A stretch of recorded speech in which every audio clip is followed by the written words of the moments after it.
was just another night shift, and I was on my usual delivery route.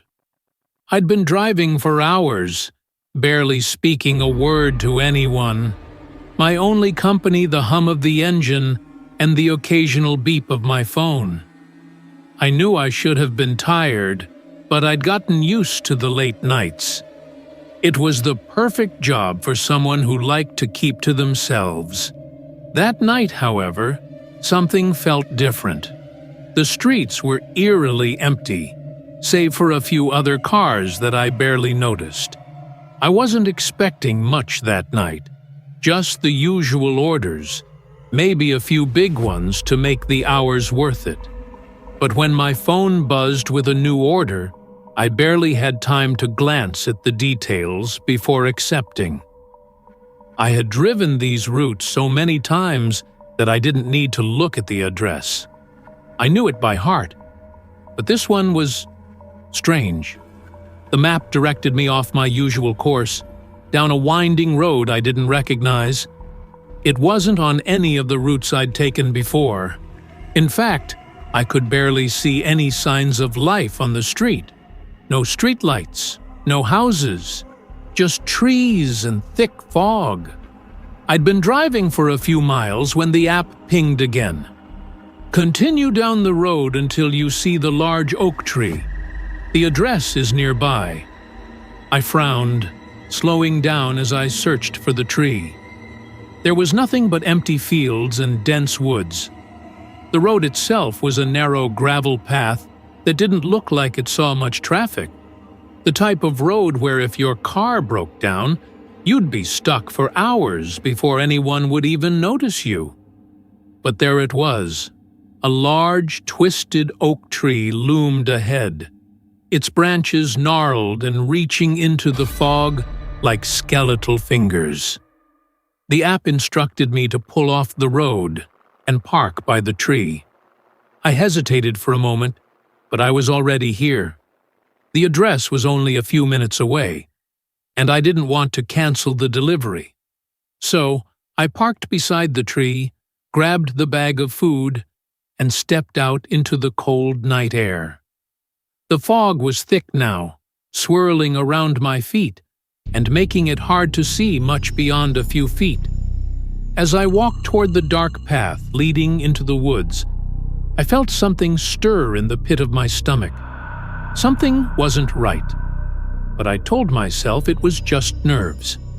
I kept walking, the crunch of gravel beneath my boots the only sound. Then I heard it. A rustling in the trees. A low, guttural whisper. I stopped dead in my tracks. I couldn't tell if it was the wind or something else, but the sound sent chills crawling up my spine. I tightened my grip on the bag of food and took a few more steps, my heart racing. Ahead, the fog seemed to part slightly, revealing a small, decrepit house. The windows were dark, but I could see the faintest light flickering from the inside. It didn't look like a place anyone should live, let alone visit. The house looked abandoned, the roof caved in, and the porch sagging under years of neglect. Still, the map told me this was the location. I walked up the rickety steps and knocked on the door. No answer. I knocked again. Still nothing. Just as I was about to leave, a faint voice called from inside. "Come in." I froze. Something about that voice sent a jolt of fear through me. It wasn't the voice of a person, but something older, deeper, unnatural. Yet I couldn't explain it. I told myself it was just an old house with thin walls. Maybe the wind had caused a creak. So I opened the door. The hinges groaned loudly, echoing in the silence. I stepped inside, and my stomach dropped. The inside was darker than I expected, with shadows creeping along the walls, making everything feel wrong. There was a strange smell, like rotting wood mixed with something metallic. "Hello?" I called, trying to steady my voice.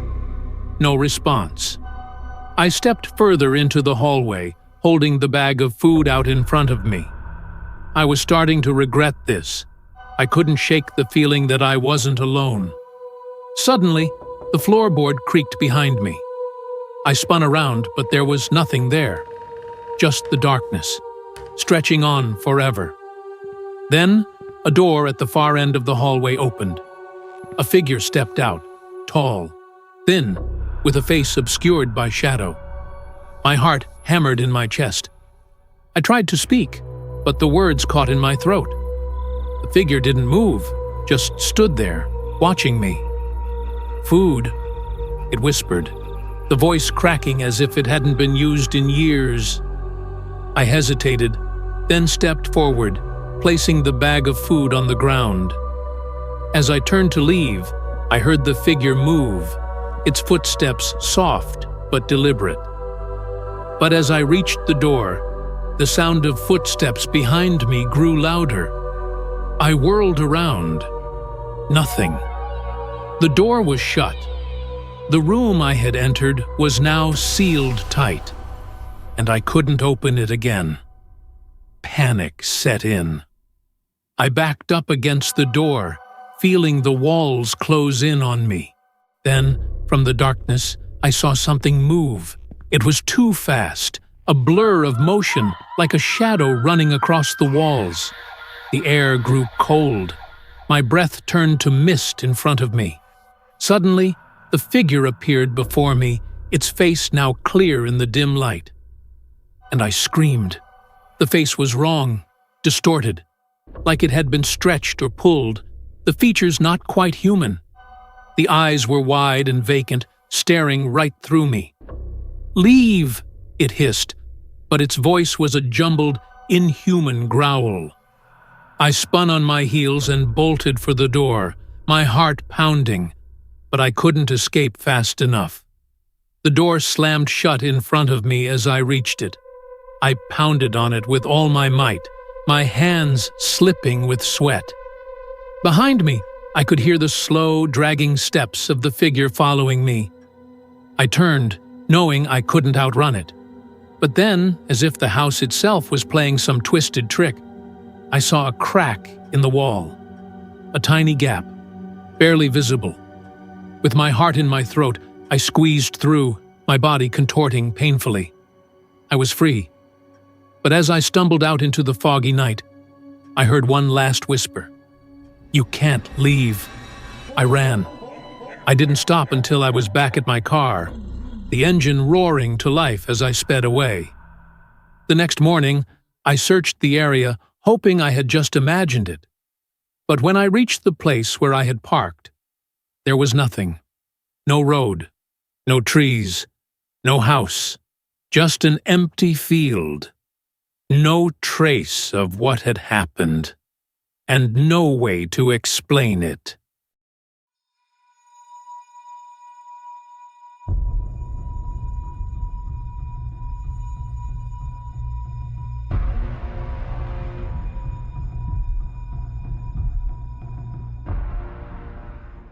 It was my second week working for a delivery service, and I was starting to get used to the late nights.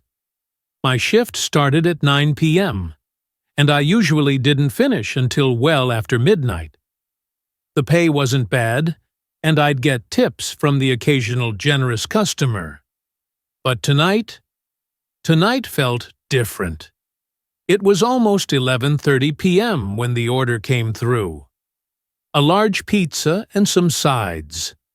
The address was unfamiliar, in a part of town I didn't recognize, but that was pretty standard for late-night deliveries. People living in the more remote areas often ordered at strange hours. I had to drive out of the city to get there, heading toward a small wooded area that bordered a lake. As I neared the address, the GPS directed me down a narrow, winding road that seemed to go on forever.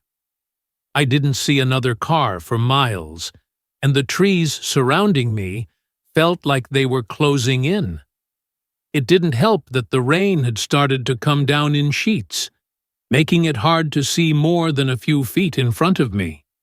Eventually, the road opened up, and I saw a small cabin by the lake. just like the address said. The windows were dark, and there was no sign of life. A single porch light flickered near the entrance, casting an eerie glow across the wet porch.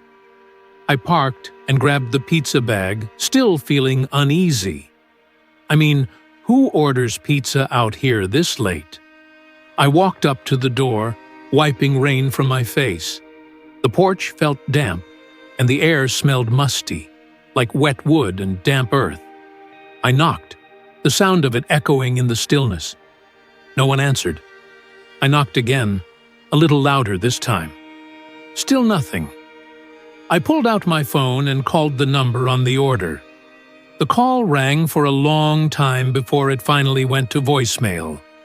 Then, just as I was about to give up and leave, I got a text. "Sorry, I'm not there. The door's unlocked. Please just leave the food on the table inside. Thanks." I stared at the message for a few seconds, my gut telling me something wasn't right. Why would they leave the door unlocked? Who does that at this hour? But the order was paid for, and I needed the tip. I pushed the door open. It creaked, and the darkness inside seemed to swallow up the light from the porch. I stepped inside, and the air felt colder than it had outside, like the house had been abandoned for years. There were no lights on, and I fumbled around for a light switch but couldn't find one. I pulled out my phone and used the flashlight to navigate through the entryway.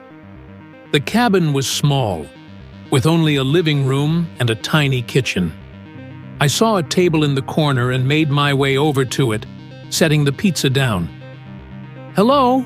I called out into the dark, but there was no answer. Just then, I heard a sound from the back of the cabin, a soft shuffling. I froze, my heart racing. "Hello?" I called again, trying to sound calm, but my voice cracked. The shuffling stopped. I waited, the silence deafening. Suddenly, a door creaked open from behind me, and I spun around. A man stood there, his face obscured by shadows. He wasn't smiling. His eyes were wide, unblinking, as if he were staring straight through me. "Are you the delivery guy?" His voice was low, raspy.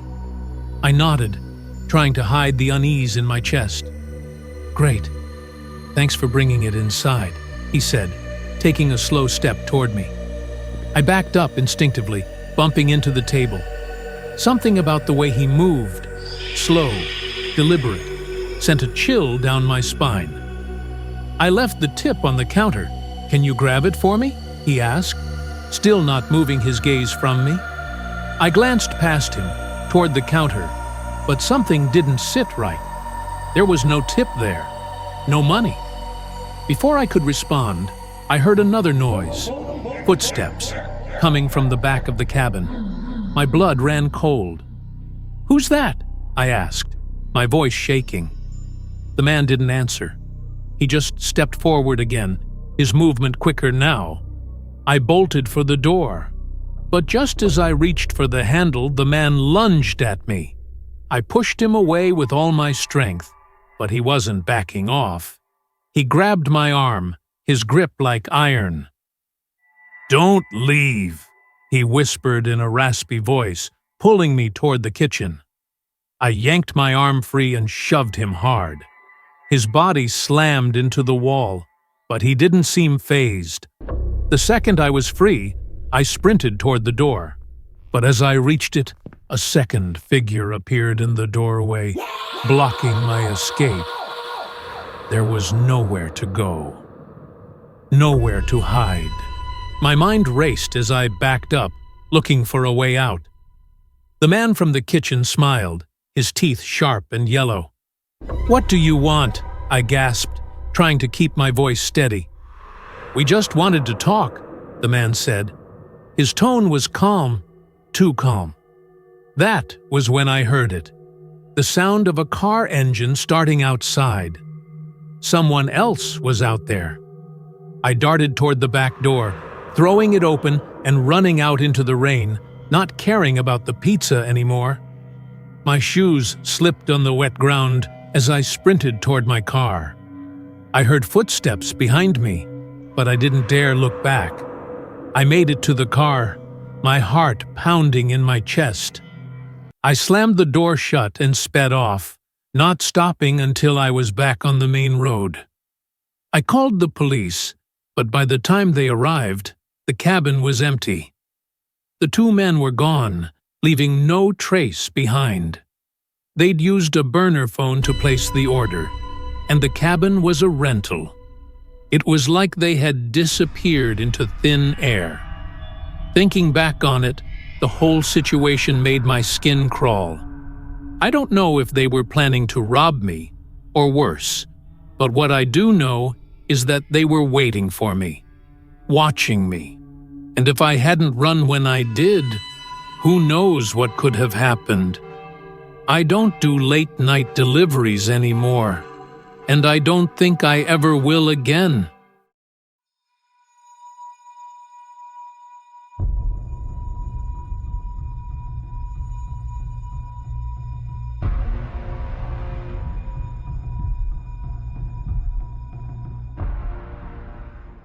I used to drive for a local pizza place back when I was in college.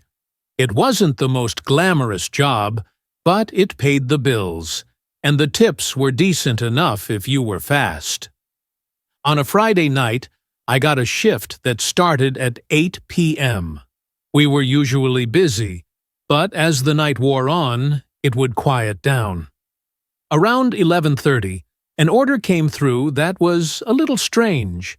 It was an order for a pizza and some sides with a delivery address that was way out of the way, about 25 minutes from our shop. The area wasn't unfamiliar, but it was way out in the country, past the last set of houses on the edge of town.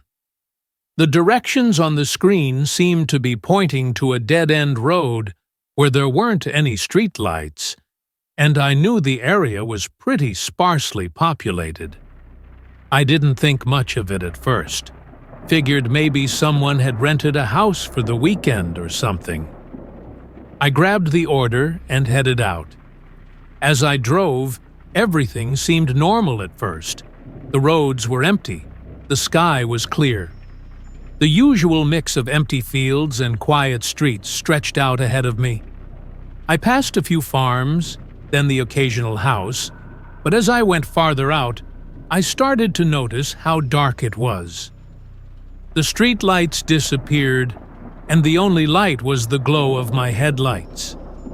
The GPS directed me down a narrow dirt road off the main highway, which didn't seem like a normal route for a residential delivery.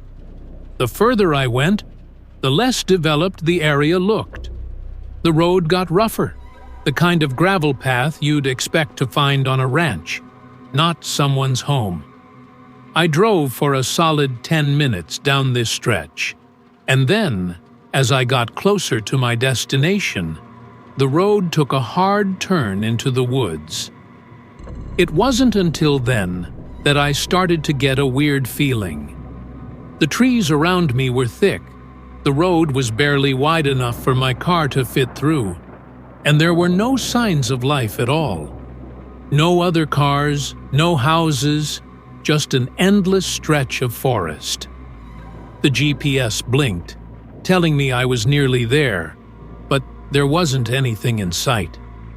I pulled over, getting out of the car to see if I could spot a house, or at least a driveway. Nothing. Just more woods. I checked the delivery address again, double-checked the number, but there was nothing. Just trees. I grabbed my phone and dialed the number on the receipt. The phone rang a few times, then a voice answered. It sounded like a man, but something about it made me feel uneasy right away. "Hello?" he said. "Hey, I'm here, but I don't see a house," I said, trying to keep my tone casual. "Just trees. Is there a driveway I'm missing?" There was a long pause. "Yeah, just keep driving down the road. You'll see a small entrance hidden behind the trees. It's easy to miss." I glanced around, squinting through the darkness. I don't see any entrance.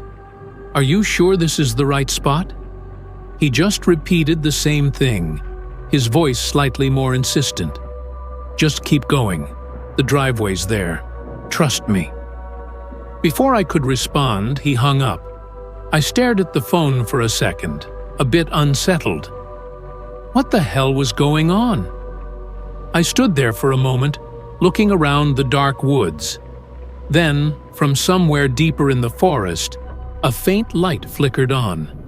It wasn't bright, just a dull glow, but it caught my attention. The light blinked out just as quickly as it had appeared. I froze. I thought I was seeing things, but then I heard a crackling sound from the trees to my left. It wasn't the wind. It was more like footsteps, soft but deliberate. My heart started to pound. I wasn't sure what to do, but the whole situation felt wrong. Why would he ask me to drive down a dark, remote road only to tell me there was an almost invisible driveway? It didn't add up. I started to get the sense that maybe this wasn't a legitimate order. I climbed back into my car, locked the door, and glanced back at the faint glow. The footsteps stopped. Everything was silent. Trying to shake off the unease, I started to drive slowly down the road, scanning the trees for any sign of a path or driveway. As I moved forward, the glow flickered on again, this time brighter. It was a lantern hanging from a tree branch near the edge of the road. I thought I saw movement nearby, but there was no one there. The closer I got to the lantern, the more the hair on the back of my neck stood up. I had no idea who this person was, but the situation didn't sit right with me at all. I wasn't about to drive down an unknown, poorly marked path in the woods for some pizza delivery. I took a sharp right turn and drove back up the road toward the highway, my hands gripping the steering wheel. I didn't even want to think about what might have happened if I had actually followed through with the delivery. As I was pulling back onto the main highway, I could have sworn I saw headlights in my rearview mirror, far off behind me. They weren't close, but I could see the faint glow. I kept driving, trying not to look back. I didn't want to know who or what was following me. I made it back to the shop in one piece, but when I told my manager what had happened, she just brushed it off. She said deliveries often take drivers to weird places, especially late at night. But I knew something was off.